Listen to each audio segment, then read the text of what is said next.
Buddhist students burn the photograph of President Nguyen Van Thieu. Smouldering resentment that the president refuses to postpone or to cancel the October 3rd election in which he's the sole candidate has now indeed burst into flame. The first demonstrations followed an announcement by Buddhist leaders that their followers should boycott the election. A press conference called by the militant An Quang Buddhist sect in its Saigon pagoda was dispersed by police before it could be held. The Buddhists had been expected to rally behind General Minh, but he withdrew from the election last month, calling it a disgusting farce. Opposition deputies and Buddhist leaders burned their voting cards as an earnest of their intention to have nothing to do with what has been called one-man democracy. At the weekend, police first allowed deputies and their supporters through the barricades to the National Assembly.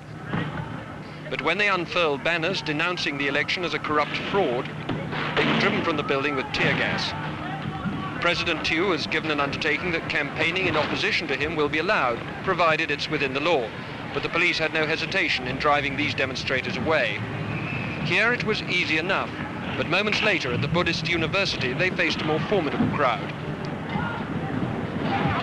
Students built barricades and destroyed a small police post opposite the university building. They hurled petrol bombs and at one stage forced the police to withdraw. Individual police drew their revolvers and were seen to fire at the crowd. M16 rifles were fired in the air and the students were driven into side streets. The battle went on for some hours with several injuries on both sides. More violence is now confidently predicted by the students. Richard Lindy, ITN, Saigon. Throughout South Vietnam, these are the only election posters to be seen. The president has so organized the nomination rules that both the other two would-be candidates, Marshal Key and General Minh, have dropped out, charging a fraudulent poll even before the voting begins. Others also doubt whether the election can be a fair one. Opposition newspapers like the highly popular Tin Sang denounce the poll as a mockery. Constant attacks on the government have meant that in the past 2 years, 160 issues of the paper have been seized, according to its publisher, Mr. No Kong Duk. Mr. Duk, a leader of the opposition to President Thieu, lost his seat in the National Assembly elections last month. He claims by the same unfair means the president will use in the coming poll.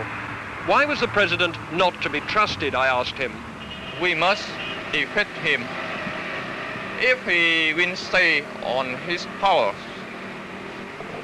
we will not have a democracy, and the Americans will govern this country. Outside a university residence, a police jeep is set on fire. Student rioting in Saigon is now a daily occurrence. The many fragmentary opposition groups are united in their rejection of the coming election. For the students, it's President Thieu's dependence on American support that most angers them.